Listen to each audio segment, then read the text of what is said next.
Cubs fans at Stewart's Cubs cave parties. Everybody's in for giving back to those in need. We're going to Club 400. Club 400. We're going to Club 400. Club 400. We're going to Club 400 Radio, alright. Club 400 Radio is on the air. We got John the Sound Man, more than that, John. And we got my partner in crime, William. Yeah, he's a good-looking sound man, too. Baseball is back, buddy. We're so excited. We got Finally. Jerome Walton and Dwight Smith this Friday night. Real Cubs action on the TV set. It's going to be so great. No more spring training, and man, Rizzo gets pulled out in the second inning. Yeah, spring training's been fun, but it's a little bit painful to watch some of these guys you're never going to see again. And we were very successful at our 400 beer giveaway. Thank you, Jason Peters and Melanie Swenson, for doing an excellent job representing Club 400, giving away free beers and koozies. And we hope to get JP out here May 2nd for the Ben Zobrist event. So, but hey, I got to tell you, man, I'm really excited about today's episode. I mean, I really am. This is kind of unique, I think. And sometimes, you get lucky. And today, our guest came in studio. We just finished eating Lou Malnati's pizza. Can't beat that. Not one of the best around. And I'll tell you what, the truth of the matter is when I have a relative a friend comes out of state and they come here to go to a Cubs game, William, what's the first thing you do besides getting a picture in front of the marquee? Probably getting a picture in front of the Harry Caray statue. Well, I to be honest with you, I actually do the tour. I start off, and the last time I did this, I started off in the bleachers with Harry Caray, and then we moved over to first base line with good old Billy Williams and Ron Santo, and then our good old guy. And then we go to the front and get a picture of the marquee, and then we head over to Mr. Cub. Even though I'm not there, I will always be here. And so we have two special guests tonight. We have the guys responsible for the statues outside Wrigley Field in studio here today. Let's give it up to Lou Cella and John Iwanski. It's Iwanski. Close enough. So, wow. I'll tell you what. Stu tells a joke. Is that what it was? First of all, I don't like to ski because have you seen me lately? But thanks, guys, for coming out today. I really appreciate it. I have a lot of great questions to ask. And first of all, let's talk about you guys yourselves. I know you're both real Cub fans, and now, the fact that you're a part of history now at Wrigley Field, and these are your projects, these are your babies, and everybody loves the statues. So let's talk about. We'll go right to John first. John, tell us about your Cub fandomness. All right. Well, I've been a Cubs fan basically all my life, just like every member of my family. My grandmother came over from Sicily and for some reason fell in love with baseball and the Three Stooges. And so those two loves have been passed down through the generations. I lived and died with the 69 Cubs, 1984 Cubs, 1989 Cubs, 1998, 2003. Help me out if I'm missing anything here, Lou. Yeah. The Three Stooges and the Cubs. Yes. A perfect combination. Go figure. Up until 2016, of yes, course. Yes, indeed. Mm-hmm. So, Lou, how about you? Oh, like John, a Cub fan my entire life. Dad brought me to my first game in 1970. Had a Cub Power shirt in '69. Oh, yeah. Was worn whether it had peanut butter stains or spaghetti stains or whatever else. It wasn't coming off. And when Dad came home late in the season saying they were out of first place and they weren't going to win, it was just, I didn't know math, but I knew what that meant. But, and it went from there. I'll tell you what, we've had these guys over for a little bit. We had, like I said, some pizza, a couple drinks, and you guys actually, I know you're not related, but does anybody ever say you could be, you act like brothers kind of? You guys been working together for a long time, huh, or no? A very long time. I mean, we met doing graphic design work in 1991. So when I started sculpting and John was doing the graphic work when we were creating the designs of these things, we're in tandem. So for the audience out there, let's break you guys apart a little bit as far as what your job is, so everybody kind of gets it. So, John, what do you actually, as far as the statue process, what do you do? Well, on all these statues, with the exception of Harry Caray, the studio will get input from the Cubs about what they want in a particular statue. On these projects, what I would do is then do conceptual renderings to show the Cubs what the statues would look like. Sometimes there's a variety of different poses that are considered. For Ernie Banks, however, there was only one pose that could have been done, his unique batting stance. The only question was it going to be a young Ernie from, say, 56, 57, something like that, or 1969?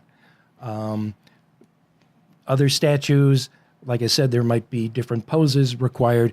So I'll do the conceptual renderings, and I might show what it would look like on a base of granite or marble, and using the computer magic, drop it into place, what it might look like, various locations around the ballpark.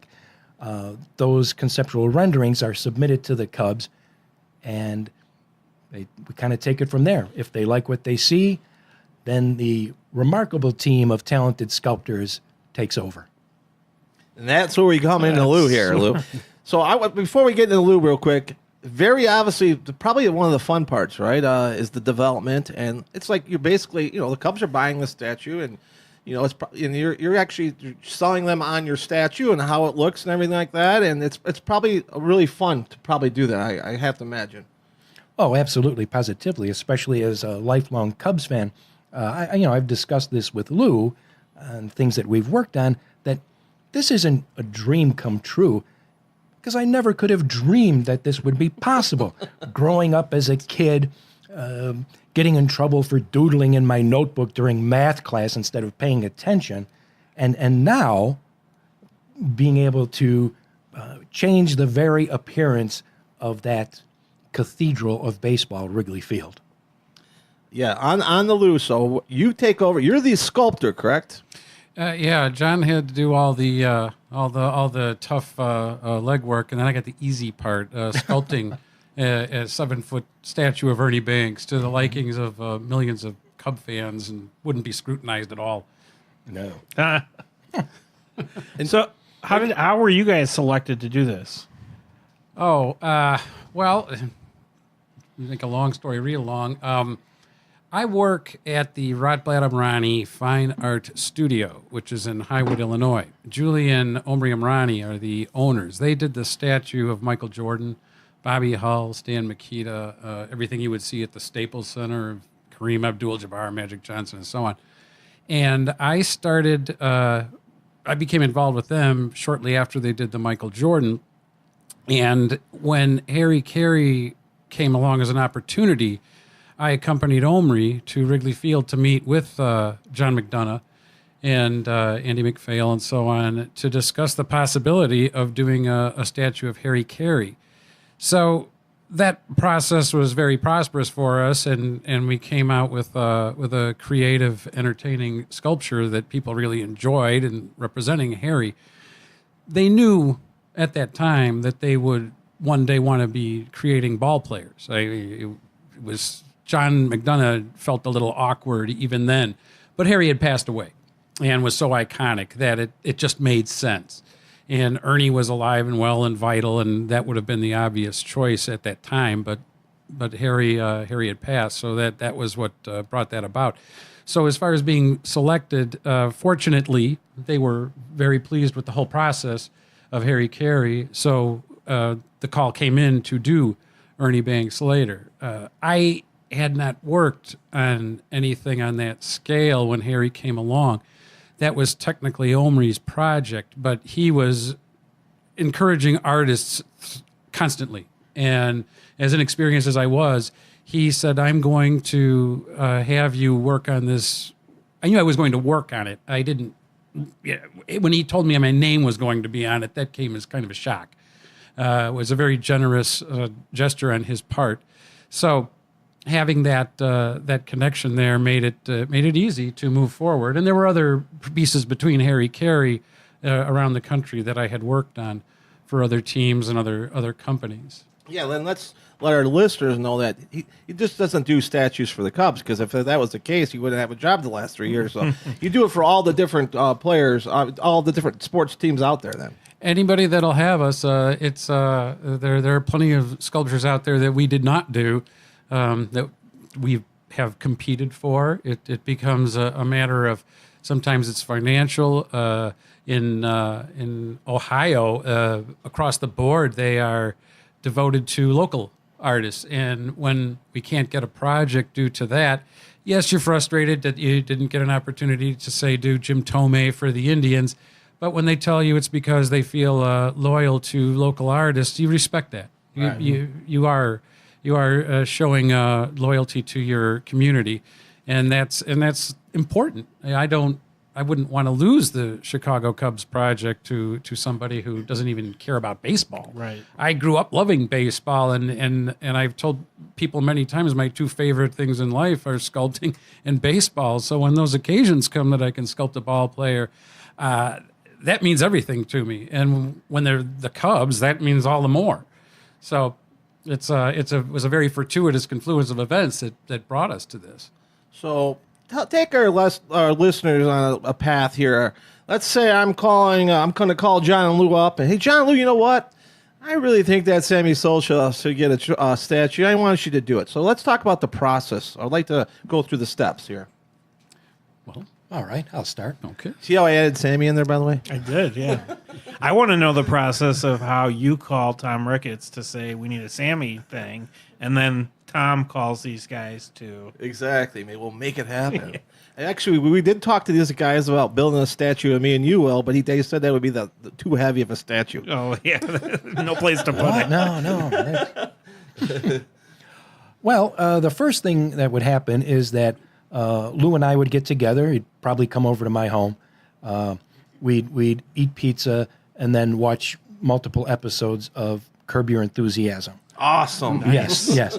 Then once we got that out of the way, we'd put our heads together and kind of figure out what do we want to depict with a statue. Now, for example, I remember years before the Ron Santo statue was even considered, you and I had talked about it. Mm-hmm. It'd be great to do a statue of Ron. Yeah. And one thing that I remember was that I said, I want to show him using his legs, like running or fielding, not just standing still in the batter's box.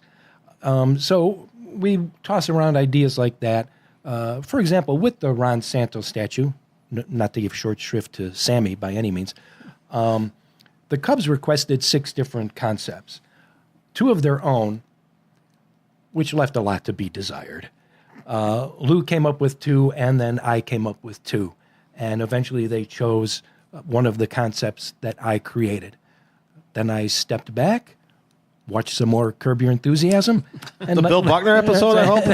He caught the baby and was redeemed. And then Lou takes over from there. Yeah, once the Cubs have signed off on a pose, generally speaking, the teams will have something in mind. And like John talked about, that came together very nicely with Ron Santo in that they did want to go with a fielding pose. Well, that was great, and we were real excited about that. So with Sammy, you could do something where you'd say it's mid-swing, or it's batting stance, or it's the hop. One of the things that happens with Omri Amrani's approach to artwork in our studio too is creating a multi-image piece to perhaps have it all. So you have these blurred, abstracted images that lead into a hyper-realistic finish of say Sammy ending in the hop, and that process then becomes creating a 3-dimensional sculpture. So a skeleton armature is welded together out of steel in that general pose. Wow. That is bulked up with wood, and then clay is applied over skinned over the wood, and you have this amorphic clay blob there that you then have to carve, sculpt back. And it's a soft clay, and you carve in the details. They start out rough, as you would imagine, and you keep refining until you have these finished details. And those details, when you look at them closely, you will see the threads in the cap, if that's necessary. You'll see patches that relate to a specific year. That's one of the things that we always go for. We try and take those sculptures and bring them to something specific. Now, you say Sammy Sosa, everybody's going to say 1998. So what did the Cubs uniform look like in 98? Was there anything that stands out in 1998 that's different from 99 or from 97 and so on? So there might be some anniversary-related element to it. In 98, it would have been the Harry Caray and the Jack Brickhouse Hey Hey patch would be on that. And that would put it in a spot in history immediately. So that's the sort of element you want to have in there that keeps it specific. And I can tell you off the top of my head, the challenge with Sammy Sosa would be with these more modern players is their shoes change every year. When you're doing Ron Santo, Billy Williams, Ty Cobb, Hank Greenberg, whoever, those shoes all look exactly the same. Those shoes basically were unchanged from the turn of the 20th century until the 70s, late 70s, when they started getting more creative with them. So that would be something that I would be looking at a lot of photos for and trying to get it as accurate as possible. So once all that detail is done, we have a clay sculpture. Representatives of the Chicago Cubs come out. They look at it. Ideally, they say, Lou, you did a great job on it. Thanks, Lou. Thanks, John. Move forward. At that point, the clay is then coated with rubber, thin coat of rubber. That rubber hardens. It stays in place with predetermined separating points, but plaster is then put on top of the rubber. So now we have a plaster shell on top of a rubber coating that is on top of that clay. You see this big plaster cocoon covering Sammy Sosa. Once it's all cured, we pop them apart, and they're like clamshells in different sections. At that point, that clay, that hours and hours, weeks and weeks, months of work becomes disposable. We take the molds, the rubber molds, to an artist foundry, and it is in there they put wax, paint it into that rubber mold. They build it up to about 1/4 of an inch thick, take it out of the mold. So now what you basically have is a wax statue of Sammy Sosa. They take the wax, coat it with yet another mold. It's called a slurry. This is a ceramic composite that is heat resistant. They have pre-established outlets also made of wax coming out of it. So it is now a cocoon of this ceramic. They put it into a blast furnace, heat it up. The mold itself is unaffected by it. The wax inside melts and pours out. So now we have a shell, and inside that shell is a negative image of Sammy Sosa. They pour in molten bronze. It cools. They chip off that shell, sandblast it, clean it up, and they have these raw bronze sections because they can't do it all in one piece. So there's a head, there's a chest, there's a hips and butt and legs and everything. They weld all that together. And this is where that foundry becomes critical with their artisan talents. They got to hide all those seams. Welding is very rough in its initial stage. And we're putting in texture into that fabric. And as I say, stitching. And if the mold maker wasn't paying attention and ran a seam right down a sleeve patch, that has to be recreated. And that's what they do. They make it look like it did when I had it in clay. They put it all together. It's raw bronze, which is gold. They use an acid-based chemical to etch the color tones into it. And it might just be brown. It might be green. With the Cubs, they want a couple of variations. So you see a lot of natural bronze showing through it, but you also see blue hat, red logo, black hair perhaps, things like that. And they once that cools, they seal it with lacquer, put a little wax over the lacquer so it doesn't look plastic. And we load it in a truck and bring it to Wrigley Field. At that same time, we've been having a granite pedestal made, and the sculpture is mounted to that. And everybody's hoping that the engraving on the granite pedestal is reading and spelled the right right. way and has the correct punctuation. And famous story with the Ernie Banks on that. It's in place. Was there a misspelling or something? On Ernie Banks, it was very simple. At that time, the Cubs did not want any baseball type statistics on there. They have since upgraded these with all the renovations to the ballpark, so it does have more of a baseball card sort of stats on the back. But all it said on one, it had Ernie Banks' name on there, and on another side it said "Let's Play 2." And nobody noticed that in the word "let's" there was a missing apostrophe. Okay. And we went through the whole day of the unveiling without knowing anything about it. It was also raining cats and dogs, as you may remember, so it wasn't like the writing was that obvious. A huge publicity issue was made out of that, and it was really kind of shocking because we've had much worse errors in the granite take place that are corrected, that are not that big a deal to fix. This was simply a missing apostrophe. We went back the 2 days later with a Dremel and we put it apostrophe. There it is. So things happen. Yeah, tell me. I was going to ask you guys.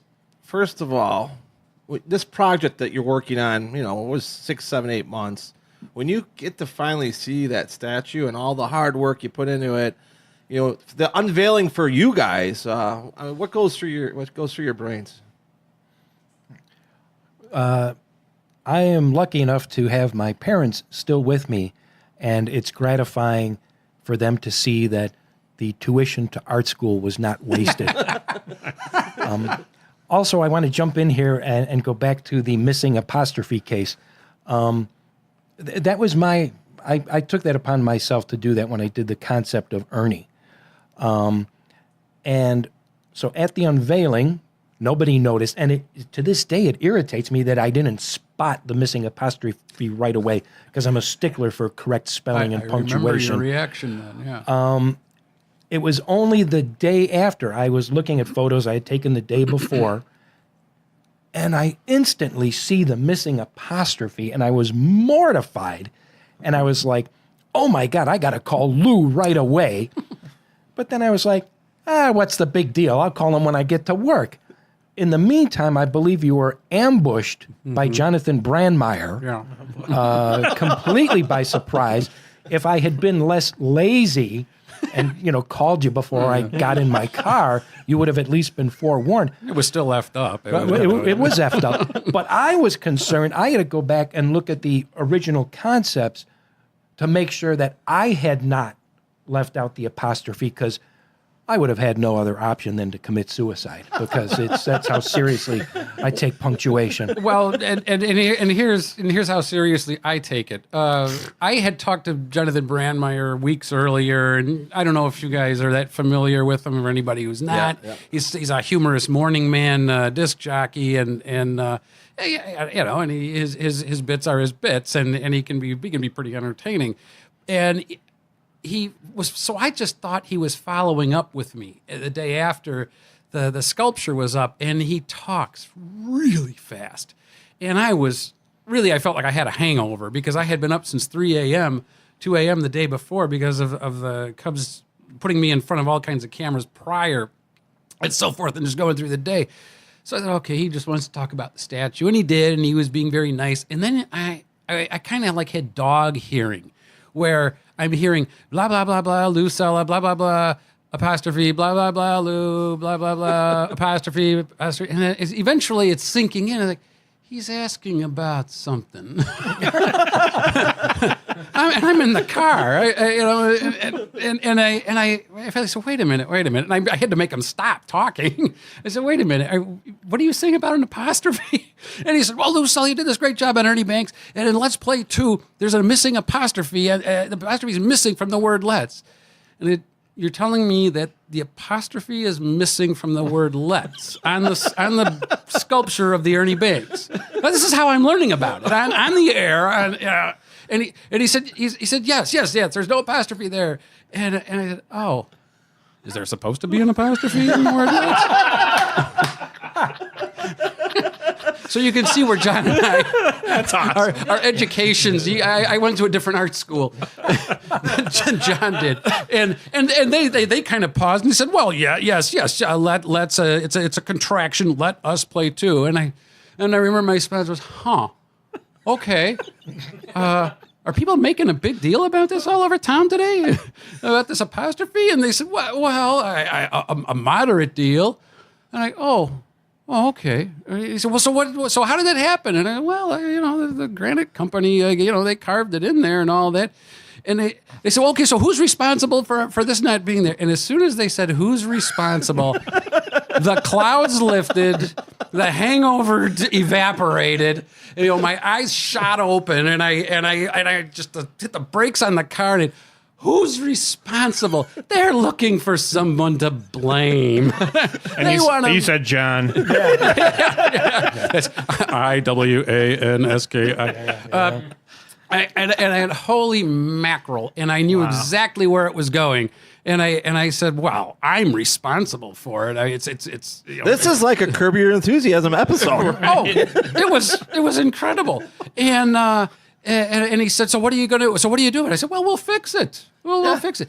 And I got peppered all day long. The Chicago Tribune, the Chicago Sun-Times. I called the Cubs right away, and the gentleman I was working with in those days, his name was Mark McGuire, straight shooter, real easygoing guy. He's a pro.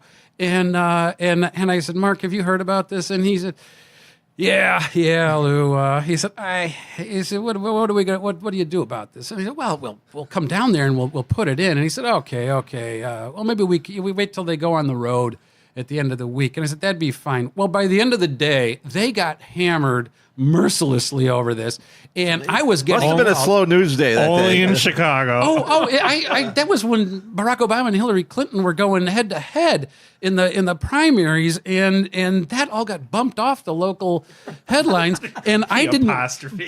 By late in that afternoon, I called the Cubs back and I said, "Mark, we're going to be out there first thing tomorrow morning." And he said, "Thank you. we'll see you then." And we did, and we came out and fixed it, and it was all over the place. It was really extraordinary. Camped out, waiting for you to show up. Oh yeah. Stu, we need T-shirts. Let's do with no apostrophe. So obviously we went way off the reservation from your question about what we were thinking. With these things, one of the things that goes through my mind when we're working on these sculptures is, well, first of all, when you're working on it, you're basically alone in a studio studying hundreds of photographs, occasionally getting critiqued by other people, whether you want to hear it or not. You listen to it because it's much easier to fix in clay than it is when it's bronze in front of hundreds of reporters and fans. And you want it, you're getting it right. And then eventually it's bronze and the patina's on it and you're getting ready to load it into a truck. And it begins to dawn on you, it doesn't belong to you anymore. Right. This is going to belong to millions of people that are going to come every day, and it's going to show up on television, and it's just not mine. The people that paid for it are now going to take ownership of it, and occasionally there's some issue may come up where you're asked to do a little maintenance on it or something like that, and you takes you back to where you were when you were working on it. But otherwise, it's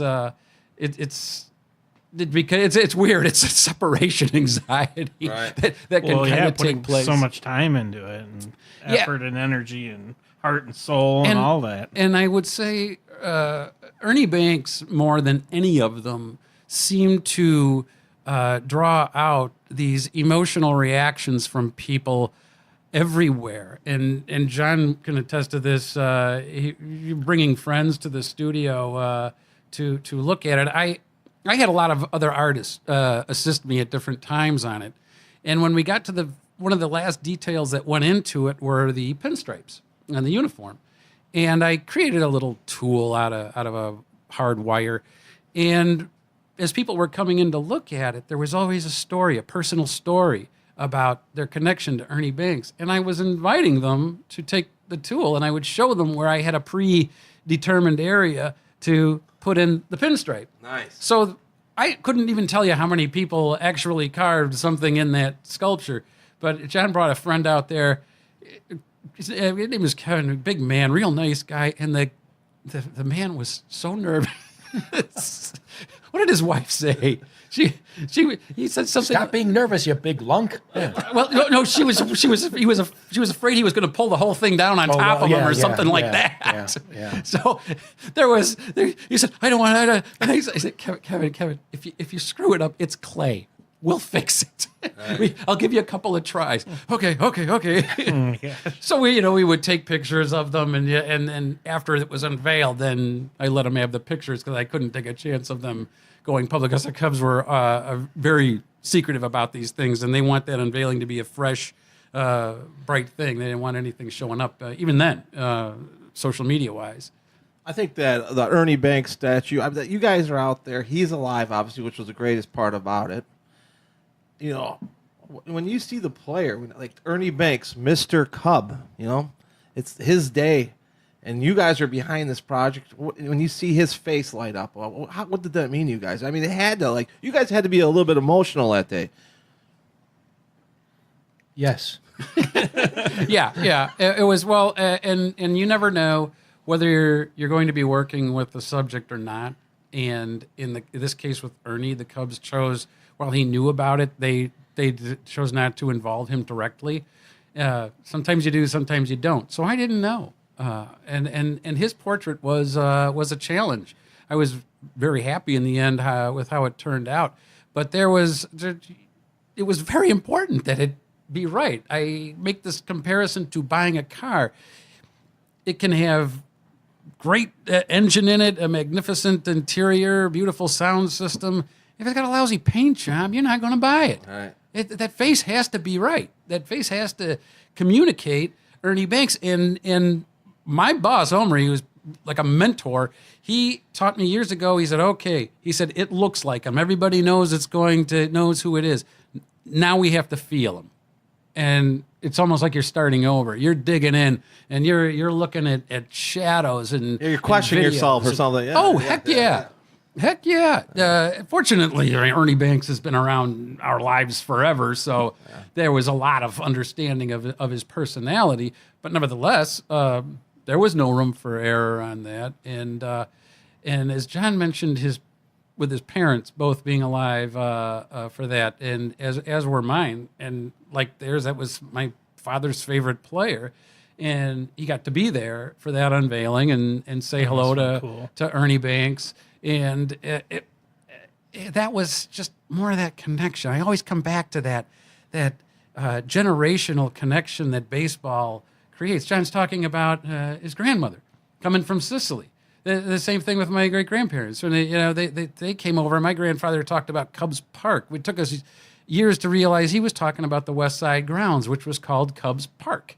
And that's what it just kept going down the generations. So here was this opportunity to actually have my father there to be a part of this. That was very emotional. That was very special because it really covered our family history in so many ways. And who better than Mr. Cub? Right. Who are each of your favorite Cubs all time? Well, when I was a kid, it was Ernie Banks. And when I was in Little League and they were handing out uniforms, I lucked out and got number 14. And that was like the greatest day of my life.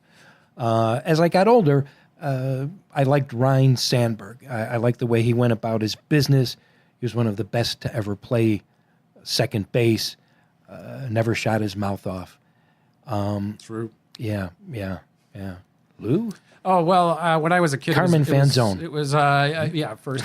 And then Billy Williams. I just marveled at Billy. He was smooth. He was clean. He was a gentleman. He should have been an MVP. I really thought the world of him. Ultimately, though, Andre Dawson just covered it all for me. To this day, his work ethic just was extraordinary. The blank contract. The blank contract. The blank contract. How about that? Who does that? No one will ever do that is- again. No, that is Never. It'll never happen. Once in a while, just a guy comes to the Cubs, and I just get so excited. And when Andre Dawson came to the Cubs, I couldn't believe it. He played there a relatively short amount of time. But what an impact. What an impact. Just immediately, and how, you heard in the Ryan Sandberg's Hall of Fame speech, he held Andre Dawson up on a pedestal there for everybody to hear. Well, and I didn't even know that Andre Dawson meant that much. He didn't have to do that at his Hall of Fame speech, but that shows what he was. He was such a quiet leader, and you'd watch him. By that time, his knees were always hurting him. And I remember a game in 1989. It seemed like it was slipping through their fingers. It was a cold day in September. They needed to win this game against the Cardinals, and it went into extras. And Luis Salazar hit a ball down the right field line with Andre at first, and he made it all the way around to score that winning run, and they never looked back. And I just remember watching Andre just chugging as hard as he could, and you could see it was hurting him. There was Sean Dunston waiting at home plate, just ready to pounce on him as he got there. Yep. It was just electrifying stuff. That arm, that work ethic. There's so many Cubs I'd love to sculpt, but yeah, Andre Dawson was right up there. That, by the way, was the first Luis. Did you say Luis Carmen, Salazar. was it Carmen Salazar. Fan Zone? We had not talked about Luis Salazar. We on need the to do a show. show on Luis Salazar. He was critical at the end of that '89 season when Jim Fry picked him up. Boy, that made a big difference. So Club 400, William, I think I told you this, right? I would not let anybody who wasn't a Cub fan work in Club 400. So what we're telling all you Cub fans out there today, that the statues that you idolize were built by true Cub fans who are passionate and loyal, what we're all about, why we're doing this podcast today. And, you were talking earlier about the amount of detail, how you bring in kind of like historians to check your work. I'd like you to, because I thought this was interesting, William. You didn't hear it earlier about the hat on top of the button. I mean, the button on top of the hat.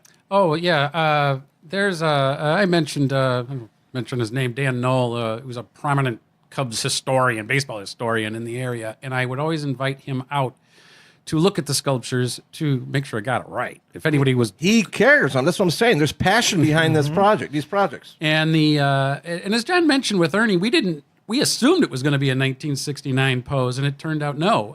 They wanted 1959, and there was nothing particularly unique about that uniform, except that was the first year that the Cubs had that uniform that didn't. It seemed to be unchanged from that point. When that was the second year he won an MVP. The year before, I believe they had a zipper front jersey. It was just, and I don't even know if it had stripes on it the year before. Anyhow, Ron Santo, it was 1969. And that uniform is unique in that it's got the baseball 100-year patch on the sleeve with the MLB logo. And I brought Dan out there, and he happened to have as I recall, it was a Randy Huntley jersey and pants that he wore in 1969. That's the level of this guy's collection.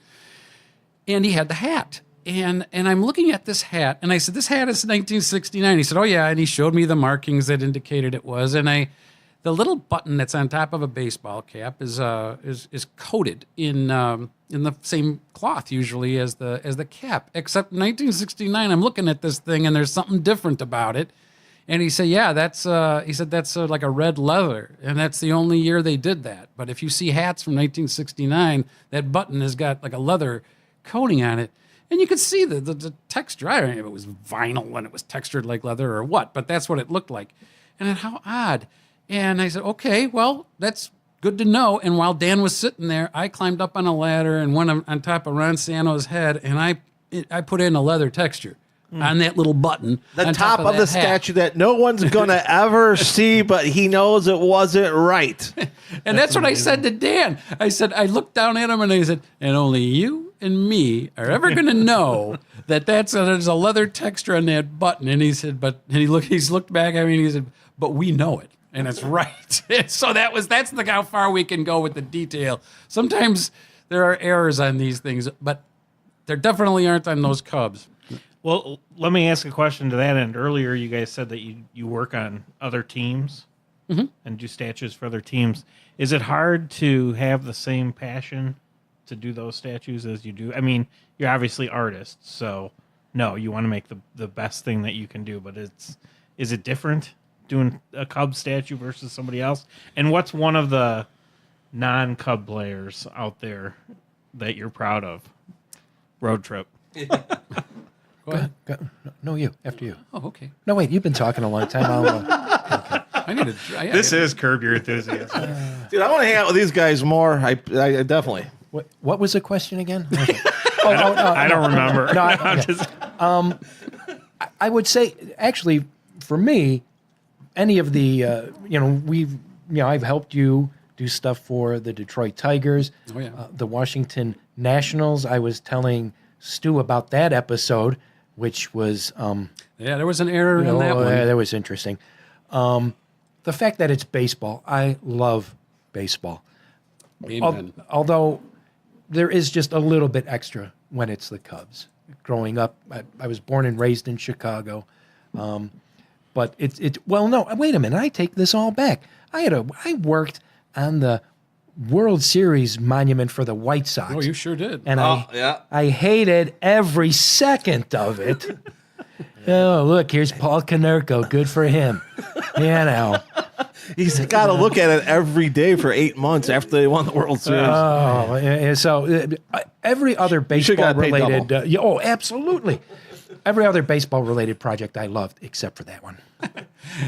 I recently did a sculpture near Detroit for a school in the town of Oakland, and I was told to sculpt this woman named Matilda Dodge Wilson, who founded this school. I had no clue at all who she was, what her story was. So, except that she founded this school. So I look her up and, okay, well, Dodge, I guess I should have figured she was married to one of the original Dodge brothers of Dodge Motors. He passed away. She inherited half of the Dodge empire, sold her half, and married a guy named Wilson, and who was all independently wealthy himself. And eventually they started this university. But she also was a philanthropical person who helped people keep people fed on the streets of Detroit, get homeless off the streets. She was the first woman lieutenant governor in the country.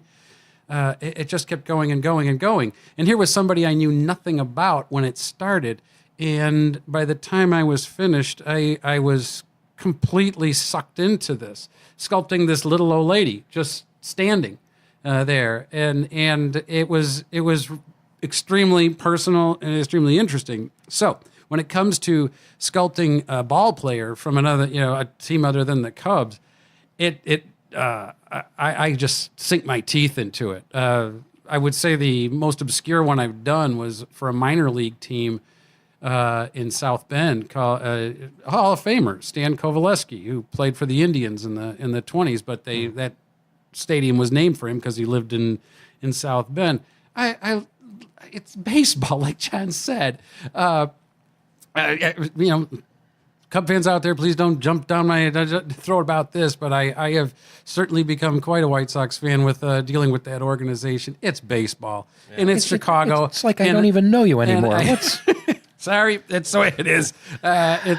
It's baseball's just everything to me, and in the way it like I say, it connects the generations, and you see how people respond to them. And a real significant thing that I had seen in Detroit, as a matter of fact, we did a statue of Hank Greenberg, and this was the year 2000.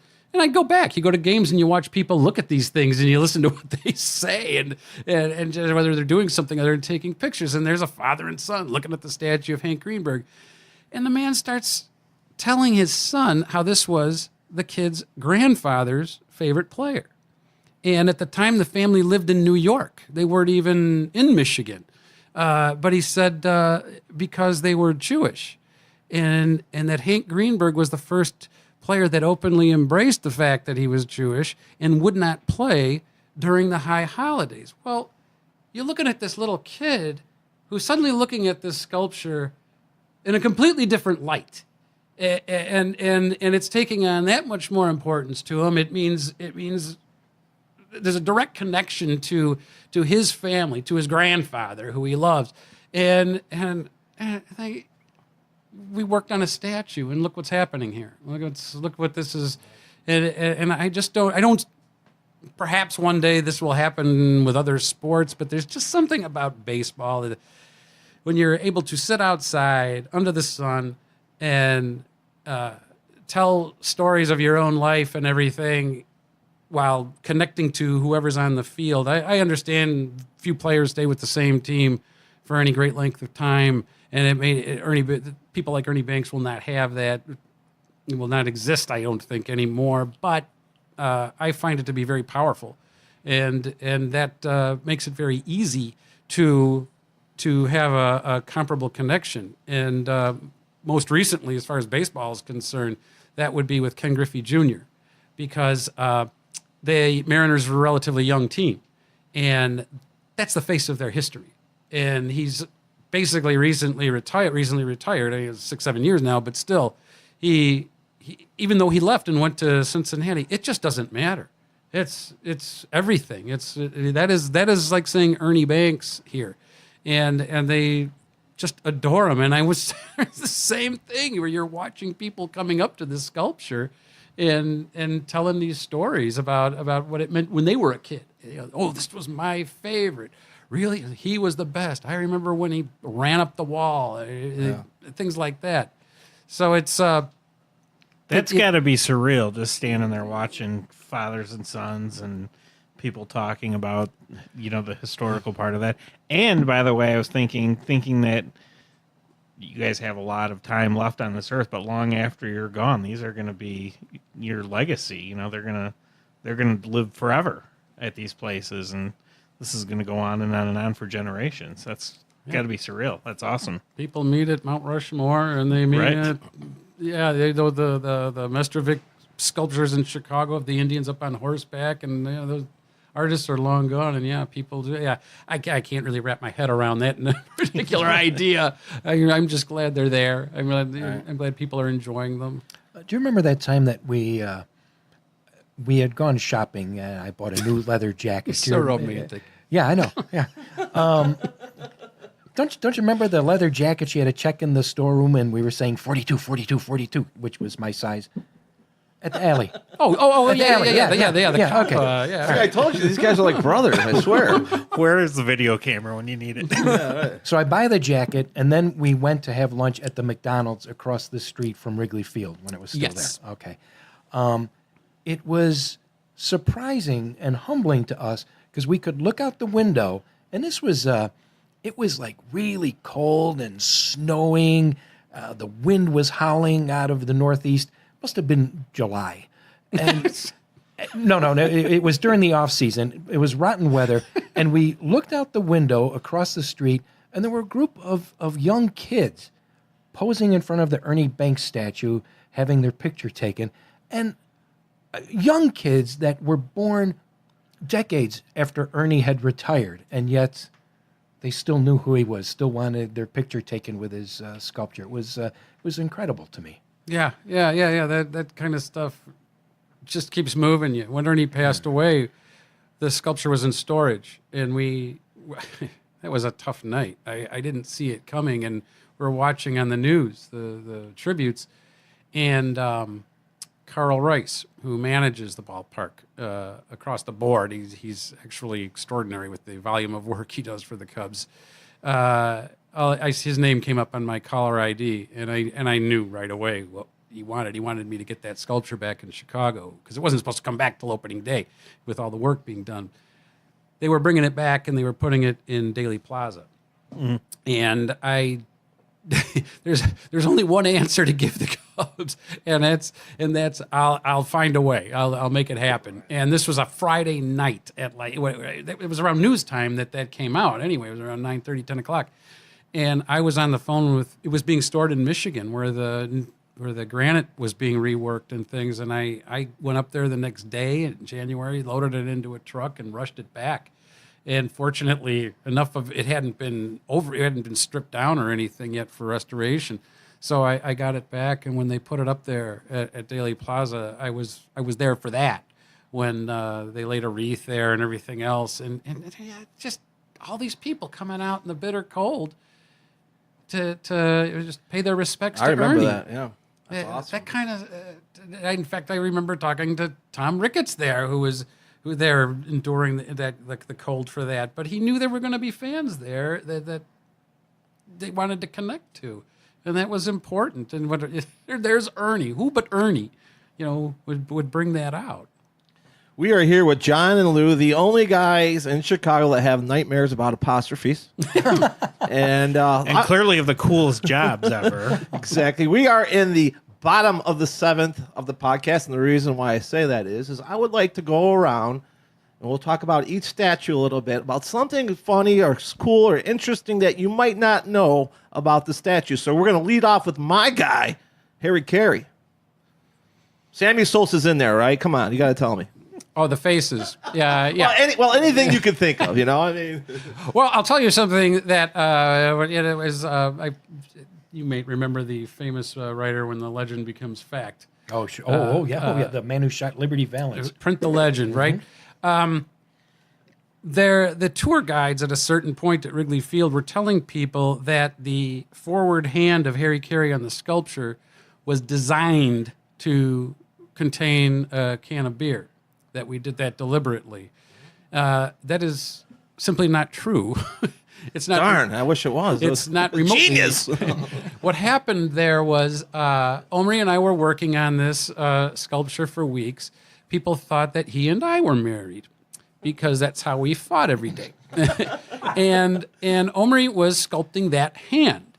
And I said, he's supposed to be saying a 1 with a very distinct closed fist except for the index finger protruding, the way he would start singing Take Me Out to the Ballroom. A 1. And I said, what do you got there? That hand is almost completely open. And he said to me, look at the photos that we have. And we had a collection of photos from that year's Cub convention, which Harry attended and sang Take Me Out to the Ball Game.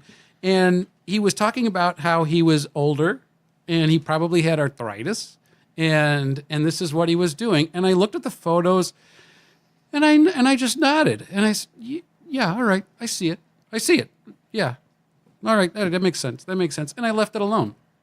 And when we finished the sculpting, one of the other artists in the studio came walking in to check the progress and said, boy, you could put a cup of beer right in that hand. And I stood there looking at it, and I thought, oh, my God. That's what they're going to do. They're gonna think we did this on purpose. And I thought, Omri's never going to let me close that up now. It's done. And Ed Lynch and Andy McPhail and Jim Dowdle, John McDonough, they were all coming. And they came in and they looked at it and they said, leave it. They loved it. Do not change a thing. Really? Awesome. And that was it. And the next day that thing, after that had been unveiled, they were plucking beer cans out of there. They told me sometimes multiple times a day they would do that. You were asking Stu about the faces. That piece was designed to be Harry singing and reflect a lot of energy coming up, and the faces were supposed to be fans singing along. And the directive we had at the time was they didn't want him to look like anybody. Well, we were working on that through the late summer and early fall of 1998. So I had the radio on every single day, listening to hear if Sammy was going to hit another home run and whether they were going to make it to the playoffs. Right. You remember, it took 163 games to get there. Gary Gaetti, wasn't it? Gary Gaetti, right. And we, so it was all about Sammy Sosa to me, and it just seemed like we're doing this in 1998. I know it's going to say 99 because that's the dedication of it, but let's work it in. We're gonna rough them up anyway. And so yeah, we created the likeness in there, and that I just seemed appropriate for that period. But yeah, that was a little against it, but Well, you said Henry Rodriguez. Name some of the people you kind of put in there. Oh, well, okay. Here's what was going on. Because I find this interesting because this was the first Cub statue ever, and That was my guy, Harry Caray, and like I analyzed that thing over there. I'm talking about the replica, of course, that you did. While we put in Sammy's face, what we were also doing was trying to reflect multiple ethnicities. So what you see is a white guy, a baby, an Asian woman. There's the Sammy face, and then I went for Hispanic, and I had a great photo of Henry Rodriguez, and nobody's ever going to remember. Did you know that we're teaching you guys out there? Henry Rodriguez is in the statue. That's awesome. Well, yeah, I mean, who's going to remember what Henry Rodriguez looked like years from now? Anyway, I'm surprised he survived the '98 season. So, I'm surprised we did. yeah. So we were that was the whole thinking throughout that. So that's why those faces look the way they do. It's all about the candy bars, man. That's what that was. I have an anecdote about the Harry Caray statue. I was at the studio while Lou was meticulously sculpting on the base of the Harry statue. There is Wrigley Field, the fans kind of rising out of it, Harry rising out of it, and Lou was meticulously putting texture onto the grass field on the base of the statue, using a toothbrush or a paintbrush with one hair or something like that. So he's working diligently putting the texture on the grass field, and the owner of the studio, Omri, says, "It looks too perfect. Nothing in nature is perfect like that." And Lou, of course, says, "Wrigley Field is perfect." So then Omri turns to me and says, "Do you think the grass is too perfect?" And I said, "Well, it just so happens I was at a game recently in the upper deck, and I could look down the outfield and clearly see where the grass had been worn away by the outfielders playing the field." And as soon as I said that, Omri said, "You see?" And then he began smashing down Lou's texture to make it less perfect. Oh, my God. And you didn't take that too well. I thought I'd forgotten about it. Yeah. I'm sorry He's an to artist. You can't mess with the man. bring up these bad memories for you. Thanks for coming in and helping me. Yeah.